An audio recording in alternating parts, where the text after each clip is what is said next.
Awesome. Welcome, everybody. I'm Andrew Deloach. I'm Associate Professor and Director of the Center for Human Rights here at Trinity Law School. And I'd love to welcome you to, I suppose, what is our inaugural lecture in our Center for Human Rights lecture series. We've had many lectures in the past, but this is, I suppose, replacing our annual Human Rights Conference, which we were having for a few years until a global pandemic took it out. A blessing and a curse, I suppose, because now we have a lot of people available or with the opportunity to watch online. I hope, to present 1 to 2 of these types of lectures each semester, with varying topics, of course, but all with the general aim of promoting and defending the Christian basis of law, of justice, and of human rights. Tonight, we're privileged to have Professor Michael Stokes Paulsen as our featured speaker. But before I more formally introduce him, just a couple quick notes for all of you. First, Professor Paulsen will take some questions from the audience at the end of his lecture. So please hold your questions, write them down, hold on to those until the end, and I'll ask for those. If you're watching online, you can email your questions. I believe that your live stream has the email address, but it's CHR, Center for Human Rights, at tiu.edu. You can email questions, and I will do my best to pull as many of those questions as I can in our short time together. Second, if you're joining us in person, we will have some refreshments, but I'm asking that you please wait until we conclude the event to enjoy those. They'll be in the room just behind you. So I think that's it in terms of housekeeping matters. Professor Michael Stokes Paulsen is our guest tonight. He's Distinguished University Chair and Professor of Law at the University of St. Thomas in Minneapolis. Professor Paulsen is a graduate of Northwestern University, Yale Divinity School, I forget which order, and then Yale Law School. He has served as a federal prosecutor, as an attorney advisor in the Office of Legal Counsel of the U.S. Department of Justice, and as counsel for the Center for Law and Religious Freedom in Washington, D.C. And prior to joining the University of St. Thomas School of Law, Professor Paulsen served as the McKnight Presidential Professor of Law and Public Policy, the Briggs and Morgan Professor of Law, and Associate Dean for Research and Scholarship at the University of Minnesota Law School. He's also been a visiting professor at numerous universities and a guest lecturer at many more. Professor Paulsen is among the nation's leading scholars of constitutional interpretation, and he's authored more than 90 scholarly articles and book chapters on a wide variety of constitutional topics. He's also the author, with his son, Luke, of this fantastic book, The Constitution, an Introduction. It's available on audiobook if that's your preference. I've read it 3 times, once in print, and twice I've listened to it. Should really be assigned reading for my con law class, but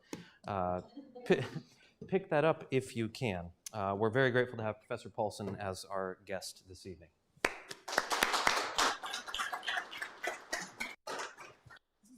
Thank you, Andrew, for that wonderful and borderline perjurious introduction. I do hope that you will assign the book. We need to unload a few more copies. It was first published in 2015. It was a labor of love with my son. It actually started when he was coming home from 8th grade or 9th grade class, and he said, "You wouldn't believe what the teacher said." Said Marbury versus Madison invented the doctrine of judicial review, and it means the Supreme Court can say whatever it wants, and that's the Constitution.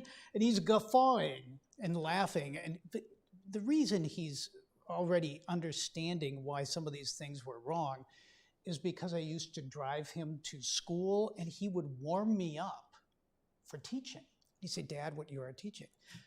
And I'd talk to him about offensive non-mutual collateral estoppel and the rule against perpetuities and things like that. They're crueler forms of child abuse, but but he became, sort of my intellectual sparring partner, and we decided to write a book to correct basic misconceptions of constitutional law, and it turned out to be just a wonderful co-written project. So, Andrew, you should assign it to your class. It's the antidote to a lot of what the Supreme Court has said. I am honored to be here, very glad to be here. It's my first time at Trinity Law School. I came because of Adeline Allen. Adeline and I met in the program, the James Madison program at Princeton in the spring semester of 2018, and became good friends, and it's just an honor to see her again.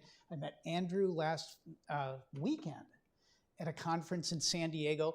I'm from Minnesota, so any chance to go to Southern California in February, I take it, and I am honored to be here. My topic today it is a more serious one. It's about human rights, but it's with a twist. It's human rights for the unborn. And I've titled my lecture, "The Constitutional Plausibility of Legal Personhood for the Unborn." Legal personhood. Specifically, constitutional legal personhood for the unborn within the meaning of the Due Process Clause, protection of the rights to life, liberty, and property without due process of law of persons, and the entitlement of persons to the equal protection of the laws, both of these contained in the 14th Amendment. Now, this is a controversial position. But I think it's an important one. I think that the question of the constitutional human life, rights to life of the unborn will be the most important legal human rights issue in the United States for the next, hard to know how many years, 10 to 20 years, foreseeable future. It is the next big question in constitutional law and constitutional interpretation. It is the next generation of abortion questions. So for a little bit of background, I assume that some of you are to some extent familiar with the Supreme Court's Dobbs versus Jackson Women's Health Organization decision from last summer, which famously overturned Roe versus Wade, which had created a right to abortion. I'm going to be giving another lecture up the road at another law school, being in a debate about the Dobbs case in just 2 days. Pepperdine, have to hit the Malibu beaches. And I'm going to be taking this position, which I strongly believe. I think that Dobbs is arguably the most significant, importantly, rightly reasoned Supreme Court decision in all of its history. There have been some big cases, but there are actually relatively few great cases of the Supreme Court that involve unquestionably principled, courageous, constitutionally restorative decisions. And I think that Dobbs' case qualifies as one of them. Now, that's unpopular in some circles, but I think that's really true, and it is in a human rights perspective, in that Roe versus Wade created what could bluntly be called a constitutional freedom of some human beings to kill other living human beings. And Dobbs undoes that. Now, Dobbs, in some sense, is a major, earthquake constitutional decision, because overturning Roe versus Wade and ending the legal regime of a constitutional entitlement to abortion is a big, big deal. But Dobbs does not settle everything. Dobbs does not create an affirmative constitutional right to life of the unborn. It merely held that Roe versus Wade's creation of a right to abortion was not justified by the Constitution. Now, that unsettles some things, but it also leaves some of the most important issues of human rights and abortion unsettled. Specifically, you all live in California, right? Dobbs did not end abortion. Am I correct that California recognizes a state constitutional right to abortion? And even if it didn't, its politics are such that there is essentially a plenary right to abortion. I live in Minnesota, which I think is a close second and maybe noses out California by a hair for most aggressively pro-abortion legal state in the union.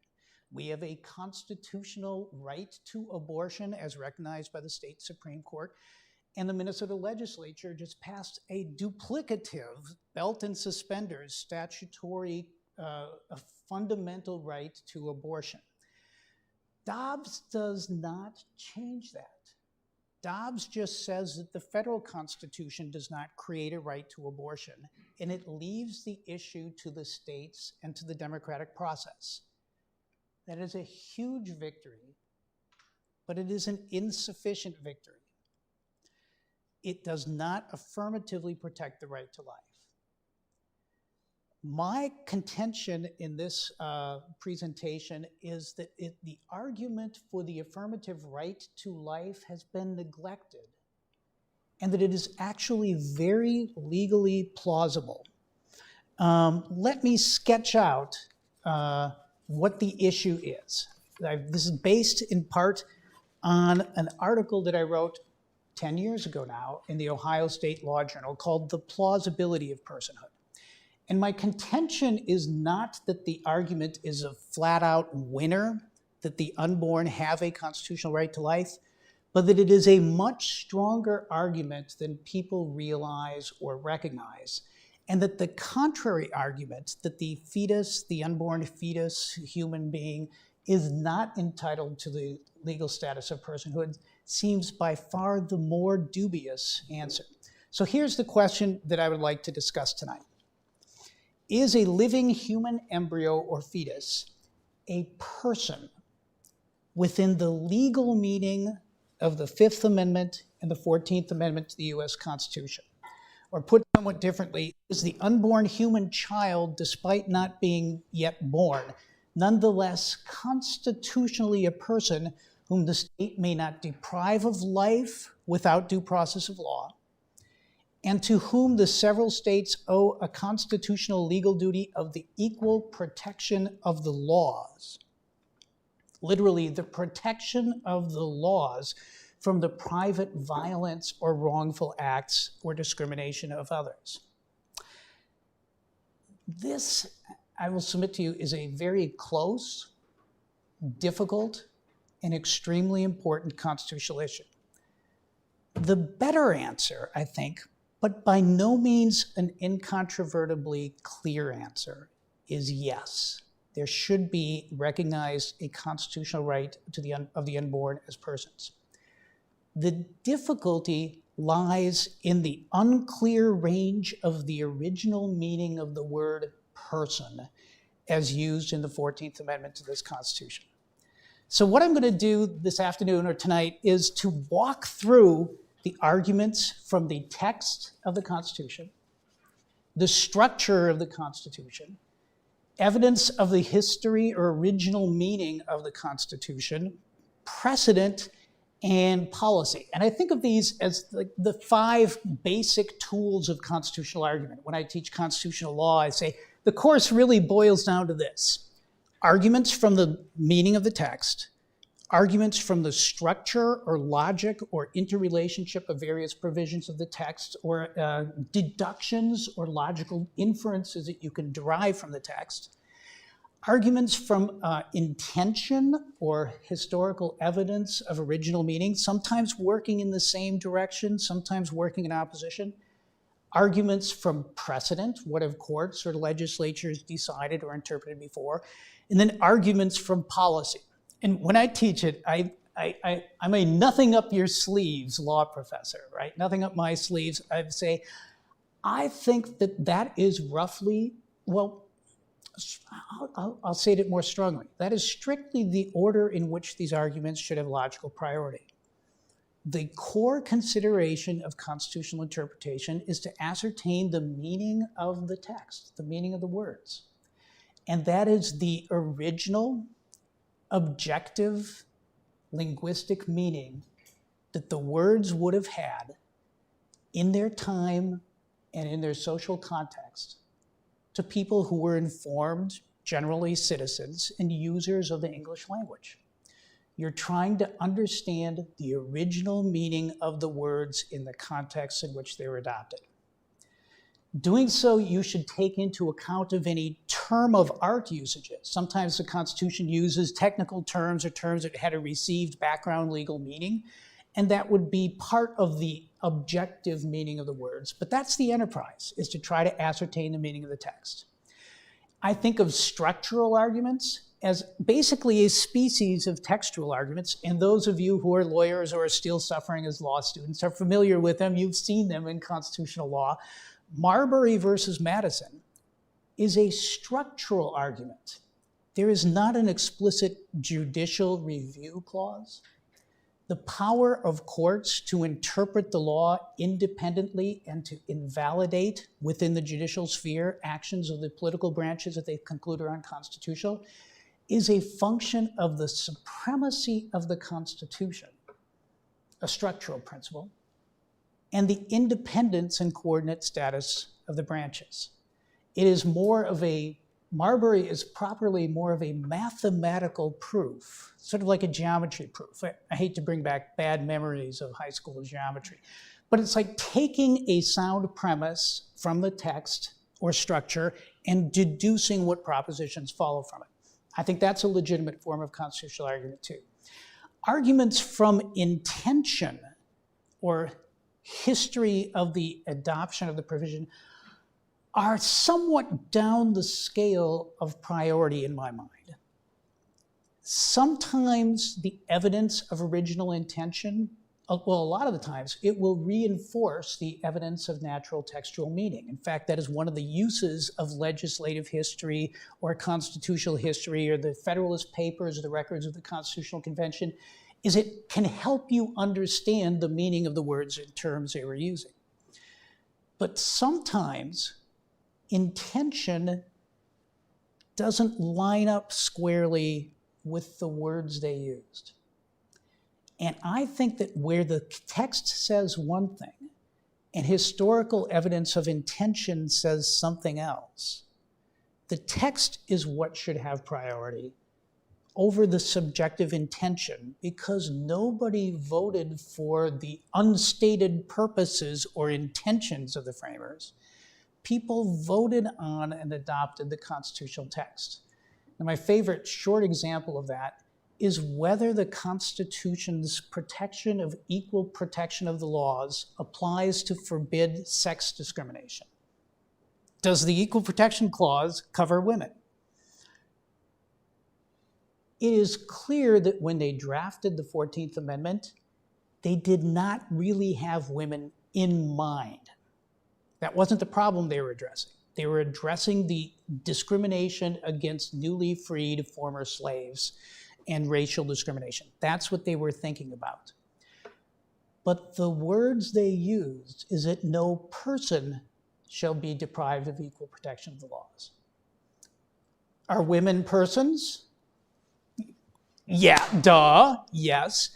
So I think that the Constitution's meaning sometimes goes further than and sometimes falls short of their purposes or intentions or designs. Evidence of intention is helpful, but it is lower in priority. I have the same skepticism, even to a greater degree, about precedent and Supreme Court precedent. Precedent is endemic in our constitutional and in our common law legal system. We're lawyers, we're habituated to the use of precedent. But the idea of stare decisis, in any strong sense, the idea that you would adhere to a decision even though on other criteria you think that decision is wrong, that's problematic, right? The Constitution says one thing.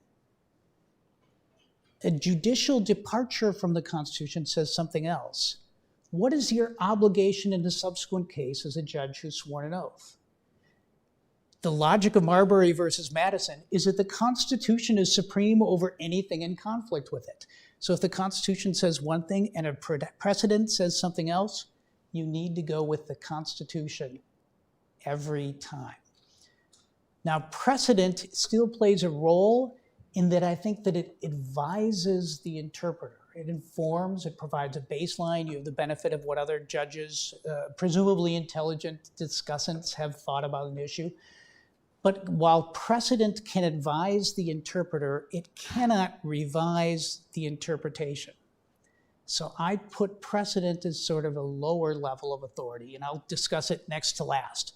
Last, and by all means least, is policy or substantive justice considerations. Now, this is kind of the punchline of a lawyer's joke, right?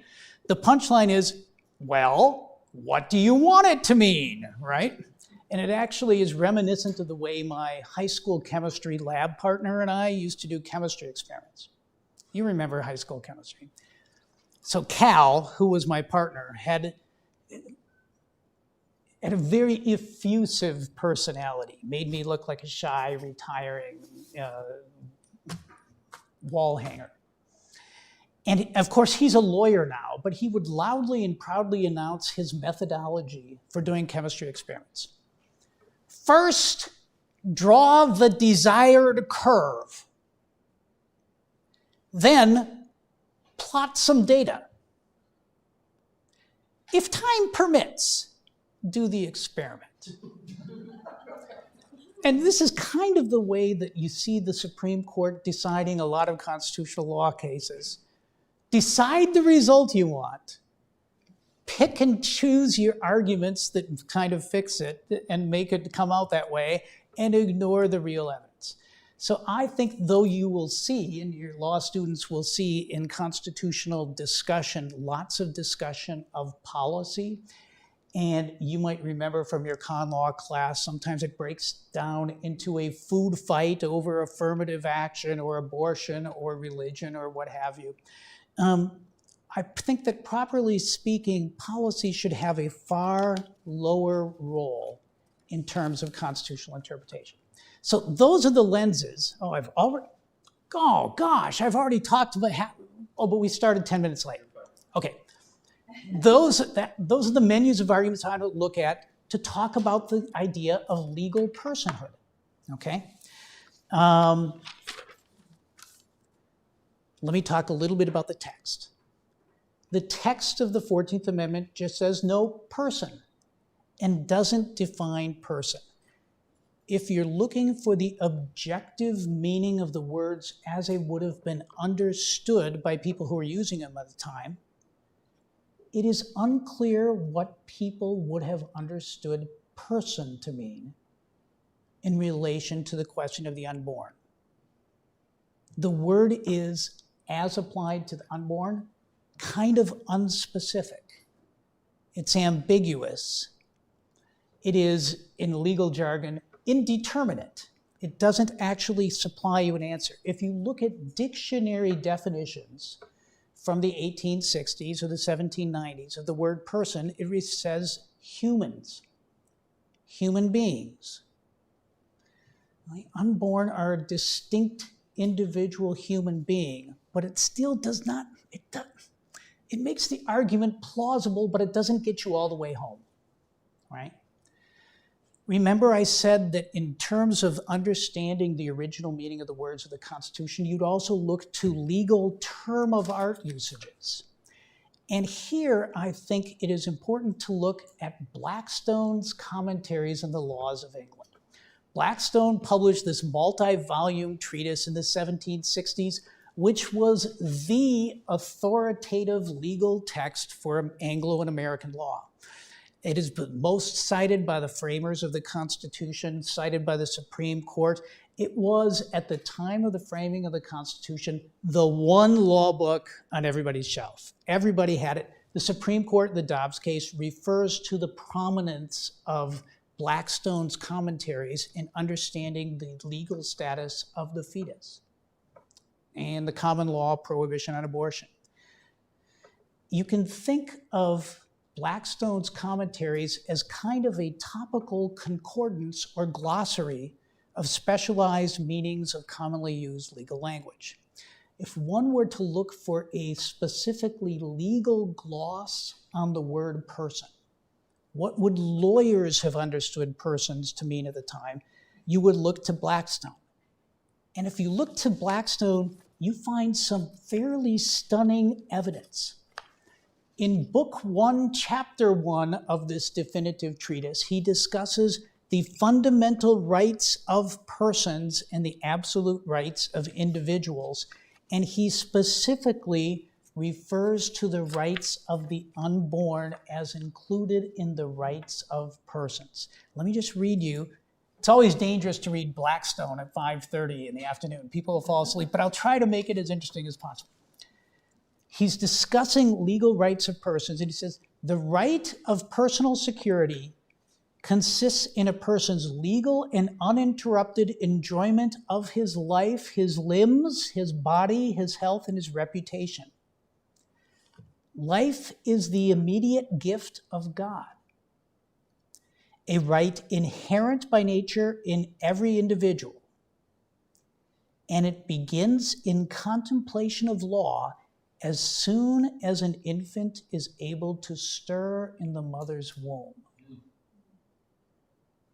For if a woman is quick with child, and by a potion or otherwise killeth it in her womb, or if anyone beat her whereby the child dieth in her body, and she is delivered of a dead child, this, though not murder, was by the ancient law homicide or manslaughter. But the modern law doth not look upon this offense in quite so atrocious a light, but merely as a misdemeanor. Now, there are several points that are striking about Blackstone's discussion, which I think fuel the plausibility of the right to life. First, he talks about the right of personal security being a natural God-given right, and he emphasizes a person's legal and uninterrupted enjoyment of his life as the first right of human beings. Secondly, this, for Blackstone, emphatically includes the unborn, alive and gestating in the mother's womb. They are not excluded, but in Blackstone's evaluation of the rights of persons, specifically included an abortion was a common law homicide. Now, it's worth reflecting on that for just a moment. Because if the Blackstonian understanding of person is what the framers are thinking when they are writing the Bill of Rights and later a generation in adopting the 14th Amendment, when they use the legal term person, if the Blackstonian meaning is carried forward, then I think the most plausible understanding of the text is that it does protect a right to life. Third point, the right to life is coextensive with whenever you are able to discern the presence of a new human life in the womb. Now, Blackstone didn't have ultrasounds, and they didn't have such an advanced understanding of embryology and fetology. So the way they could determine if there was life is if you could feel the baby moving. Now, this presents an interesting question because at common law, the right to life was deemed to arise at the point of movement. But it's not clear that they believed that life began at movement. It seems more like an evidence rule of when you know or can tell that life exists. So if you're thinking about the right to life of the unborn, it's an interesting question whether you borrow conception, so to speak, that didn't understand everything on the right to life, or was it merely a rule of when the right to life exists? Now, the Blackstonian conception was carried forth in America. And if America had a Blackstone, it was a guy named James Wilson, who was one of the probably three most important draftsmen of the Constitution of the United States. He drafted Article 3 of the Constitution. He was a famous lecturer at Penn, authority on constitutional law, and was one of the first Supreme Court justices of the United States. And in Wilson's lectures on law, he followed Blackstone explicitly. This is 1791. It's not direct legislative history of the meaning of the Constitution, but it's informed scholarly commentary and evidence of how these words were understood in legal discourse. So here's what Wilson says. With consistency, beautiful and undeviating, human life, from its commencement to its close, is protected by the common law. In the contemplation of law, life begins when the infant is first able to stir in the womb. And here, Wilson drops a footnote to Blackstone. By the law, life is protected not only from immediate destruction, but from every degree of actual violence, and in some cases, from every degree of danger.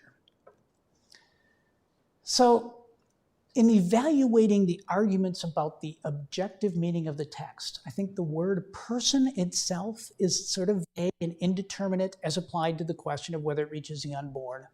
But if the word person was understood in having a legal, technical sense as a term of art, the better argument by far is that the text of the Constitution, when it says persons, includes the unborn whenever you're able to detect it as an independent life in the mother's womb. And that's pretty stunning. Doesn't get you all the way there, but it's a pretty good argument. I think it's a plausible argument. Okay, my second level down is arguments from structure. And let me be a little briefer here so that we get to questions and answers. In Roe versus Wade, Justice Harry Blackmun uses as one of his arguments why person cannot include the unborn is that the Constitution uses the terms persons in other contexts. He says, well, it says born or naturalized persons, and it says person reaching 35 years of age in order to be president of the United States. But there's a problem with his usage. Those usages of the word person do not define person. Person is not defined as someone who was born or naturalized or 35 years of age. We have some persons who aren't quite 35 years of age, right? It is just a description of a subcategory of persons, and you could actually draw the stronger inference that when they mean a limited understanding of person, they apply a qualifying word to limit the meaning. Now, it's true that in counting people in the census, and when you start the clock running on 35 years of age, we have never counted, literally never counted, the unborn. But don't mistake mere convention and familiarity with a limitation on constitutional meaning. Birth was much more uncertain at the time, and it was probably a convenient choice to recognize persons you could see and count. Head counting. You actually have the heads there. But that actually leads me to an interesting speculation.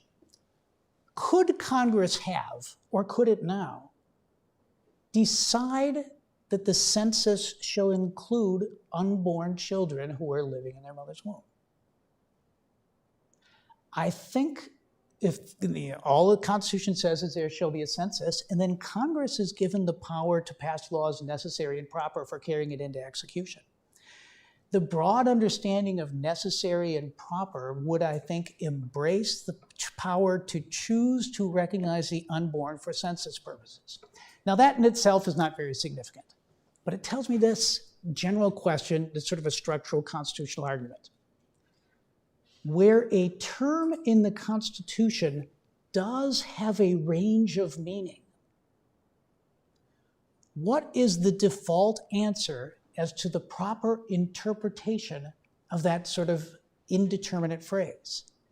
And I think that the Constitution gives you an answer to the question of what happens where the Constitution doesn't give you a clear answer. And that is that the legislature can decide. That the default rule is representative government. So that means that legislatures can affirmatively act on the premise of a constitutional right to life. That doesn't help in California or Minnesota, where the legislature adopts the opposite view.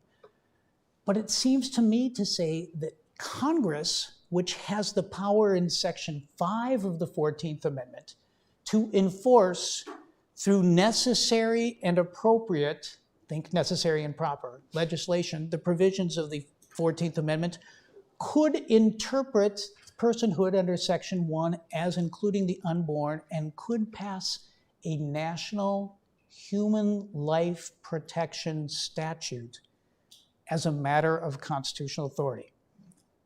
So again, the answer isn't absolutely crystal clear, but I think the strong argument from text and structure is that Congress could do this. It might not be strong enough to justify the Supreme Court overturning a California law if there was no federal statute, but I think that there is an avenue of hopefulness. Okay, text, structure, history and intention. Here, I think the reality is, because I've read all of the Reconstruction debates proposing the 14th Amendment, to look for how they use the word person. And they weren't thinking about abortion. So they never answer anything specifically about abortion because their issue is Reconstruction and protecting the civil rights of the newly freed blacks. They will say general things like, persons includes all members of the human race. That's kind of helpful. You know, the question is, who is a human being? Again, that's kind of helpful, but it's not dispositive. 36 states at the time that the 14th Amendment was adopted in 1868 had pretty stringent abortion restrictions. That doesn't prove that they regarded the unborn as a legal person, but it does prove that they valued human life, and it does very strongly suggest that Roe versus Wade, creating a constitutional right to abortion, adopted an implausible view of the 14th Amendment. So text, structure, history doesn't say much of anything. Precedent.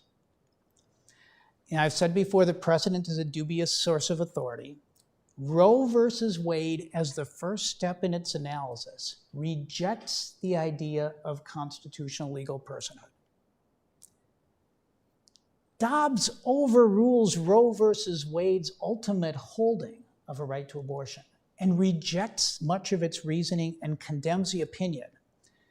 But Dobbs does not specifically interfere with Roe's rejection of a constitutional right of personhood. So what do you do with that? Is that still good law, that they are not persons because that's what Roe versus Wade said? That can't be right. I think that the better answer is that the question has been newly reopened. And there's a lot of evidence in the Dobbs case that supports that. Now, Dobbs does not rest its decision on the right to life. It merely rejects the argument that there is a constitutional right to abortion. But along the way in the Dobbs decision, the court drops some breadcrumbs, a trail for the future that I think is really encouraging. Now, Dobbs did not reject the idea of all substantive due process privacy rights. I think that's an illegitimate constitutional theory in its entirety, but the Supreme Court says we're not overruling all the privacy cases. We are overruling Roe versus Wade, and here's the key, because abortion is singular and different. Here's what they say. Quote, this is from page 32 of the draft opinion, if you're looking it up online. What sharply distinguishes the abortion right from the rights recognized in the cases on which Roe and Casey rely is something that both of those decisions acknowledge. Abortion destroys what those decisions call potential life, and what the law at issue in this case regards as the life of an unborn human being. None of the other decisions cited by Roe and Casey involved the critical moral question posed by abortion. They are therefore inapposite. They do not support the right to abortion, but at the same token, our conclusion that the Constitution does not confer such a right does not undermine them in any way. We're not overruling those cases because nothing about overruling abortion reaches those other decisions. Then again, they say, in drawing this critical distinction between the abortion right and other rights, it goes on from there, that's his premise. It seems to me that fundamental to the distinctions that the court made that enabled it to reach the result it did in Dobbs was the premise that abortion is different from everything else because it involves the question of human life. That, to me, throws it open for grabs. Now, if you're doing nose counting or head counting on the Supreme Court, there is not a majority for this position. In fact, I haven't seen any justice of the Supreme Court specifically embrace an affirmative constitutional right to life. I'd speculate there might be 2 or 3 who would be open to this argument. Justice Kavanaugh, whose vote was necessary to become the 5th vote for the majority opinion, explicitly rejects the idea that there's a constitutional right to life. So we're not there yet, but I think that Dobbs lays out a potential path for the future. Last argument, and then I'll quit and take questions. The last and least important constitutional argument is one of policy. What do you want it to mean? What is the best answer? And while I'm deeply skeptical of those arguments, the idea that evolving understandings and science can affect interpretation has some legitimacy. Now, we know now, we probably knew in 1973, but if we didn't know then, we surely know now that the new human life comes into existence at the point of conception. If Blackstone's rule of personhood is when you can discern human life, and modern understandings of embryology and fetology and science confirm that you can detect human life after a matter of a few days, right? That should alter and displace prior misunderstandings of the Constitution.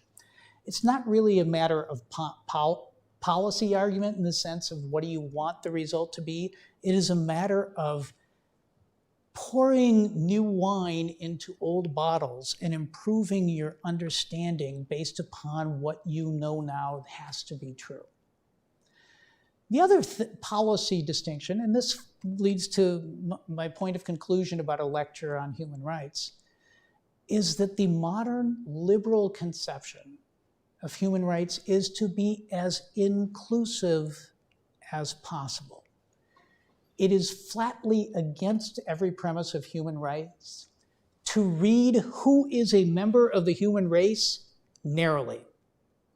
That's the recipe for genocide, wars, oppression, discrimination, and that same premise should animate our human rights understanding of the policy that informs the question of personhood. So where are we left?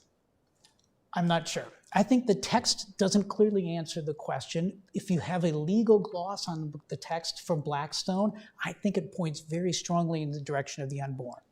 I think the structural arguments are indeterminate, but they support the idea that a legislature could adopt a policy favoring human rights and that Congress could do so and find the unborn to be legal persons. Precedent is all over the place. Dobbs doesn't answer the question, and this is why I think this will be the most important human rights legal question of the next generation. So thank you very much for indulging me in this, and now let's have some questions and answers. Anyone in the room have a question? Yeah. First of all, I just want to thank you for being here, and I also want to say that I don't believe that Andrew exaggerated the quality of your scholarship. I really appreciate it. Oh, thank you. You're embarrassing me. Am I turning red? That's just from a Minnesotan being out in the sun too much.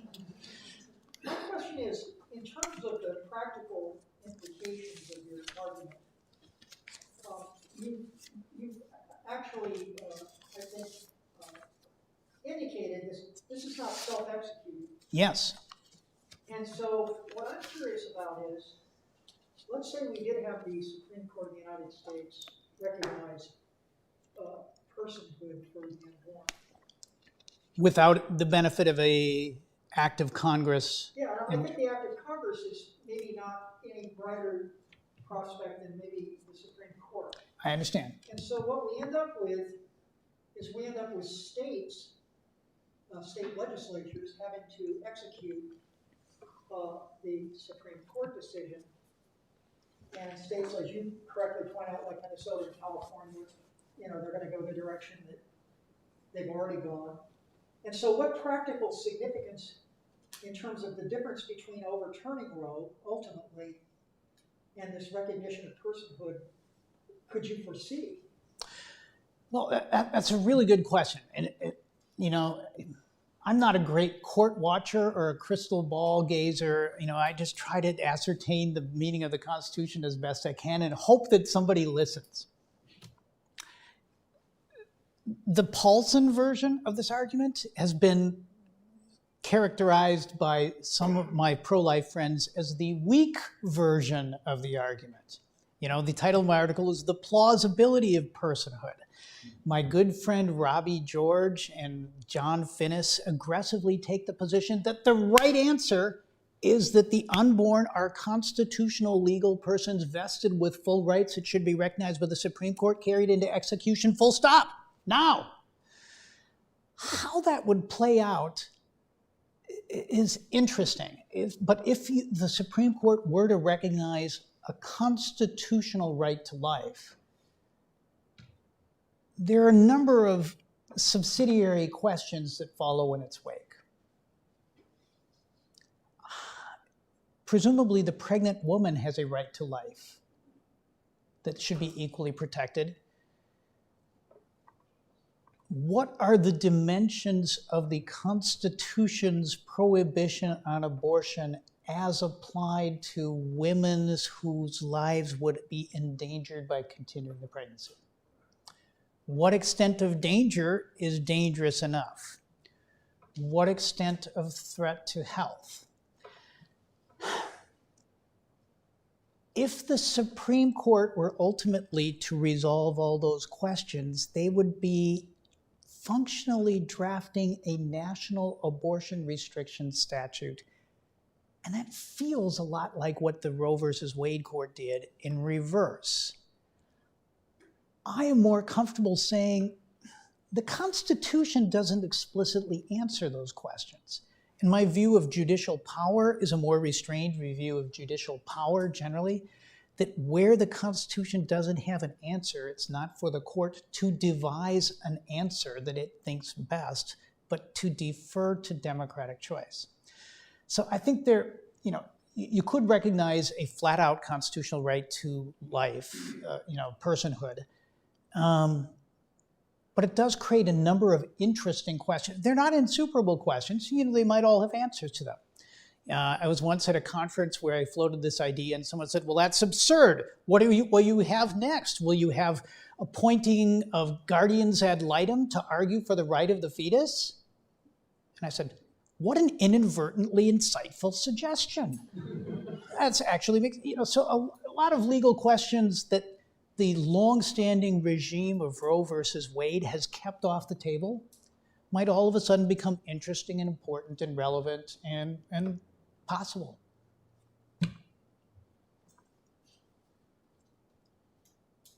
Anyone else? I silenced all questions. No, good.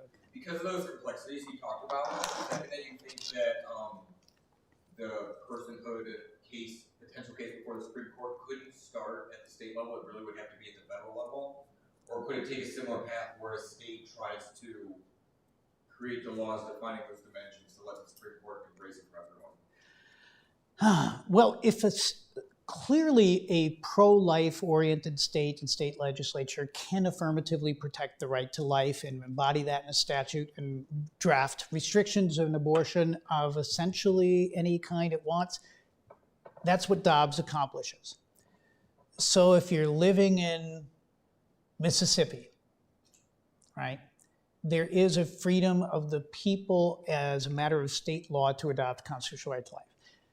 You can imagine a case presenting the question of a freestanding federal constitutional right to life coming up in the States. I work with pro-life advocates in Minnesota, and one thing that people talk about is, what about challenging the state constitutional right to abortion on the grounds that it violates the federal rights of persons to equal protection of the laws? You could do that. First you have to find the right plaintiff with standing, get into federal court, and bring it. The tactical question is, will that suit succeed at this point? Which is why I say, you're the next generation of law students, right? I think the argument is there, and it is a decent argument. I'm not sure the court is ready for it yet. I've gone back and read pre-Roe versus Wade lower court decisions in which they argued there is a constitutional right to abortion. And it's interesting. It was at a time when there were three judge federal district courts were convened in order to challenge the constitutionality of a state statute. And there was one involving in New York law. New York had a liberal abortion law even before Roe versus Wade. And somebody brought a challenge saying that's unconstitutional because it denies the rights of persons. And that three-judge court says there is not a constitutional right to the unborn as legal persons. There was a challenge to an Ohio abortion restriction law on the grounds that it was unconstitutional interference. That three-judge court upheld the Ohio law, saying all they are doing is enforcing the constitutional right to life of unborn persons who are persons. So there are conflicting lower courts decisions. But I think this is this is ancient history. That's 1971. Anybody remember 1971? I mean, I do, but the Packers were no good by then and everything like that. Bart Starr had retired and everything. It's unclear how this would play out now. Someone once asked me, well, who are the ones you think are most amenable to the argument? And I'd say Justice Gorsuch is not on record against this in any way, and he seems willing to swing for the fences, when he thinks it's right. I don't know where Amy Coney Barrett stands on this, but I know her scholarship and I know her personally, and I think she might become open to the argument if it's well developed, an appropriate case. Clarence Thomas is fearless. I don't know what he actually believes. For so long, the conventional conservative legal critique of Roe versus Wade is the Supreme Court is making up stuff that isn't clearly set forth in the Constitution. The Constitution does not say anything about abortion, one way or the other. I don't know what he said in those regards. Justice Alito is a cautious incrementalist conservative who embraces views that sort of bridge the differences among the conservative camp. He might get there eventually. I don't know. Justice Kavanaugh, somewhat to my chagrin, well, much to my chagrin, explicitly rejected it. I've compiled the quote, so I won't read it to you, but he says, the Constitution says nothing about abortion. It doesn't provide a right to abortion. It doesn't impose a prohibition on abortion. It is totally up to the people to decide, not for this court. He's trying to emphasize the limited nature of the Dobbs decision and so as to mitigate its unpopularity, but I think he went a little bit legally overboard in saying that this position is excluded. But again, you have no justice of the Supreme Court that has ever embraced this theory in a concurrence or a dissent of any sort, and there have been opportunities. So the lawyer in me, what little lawyer remains after 30 years of becoming a pointy-headed law professor, the lawyer in me says, if you don't have the votes on the court, don't press this argument yet. Instead, develop it in the legal literature, go put it online and lecture, and get people used to the idea that this is not at all an insane legal position. There is textual, historical support that could justify some conception of a legal right to life of the unborn as legal persons. But I think there's some education work in persuading the public and developing this view as respectable in the judicial system. Great question. All right. we're out of time, unfortunately, but please join me in thanking our speaker, Professor Paulson.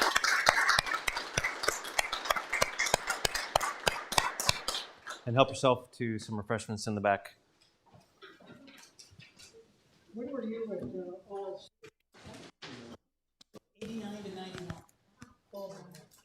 I was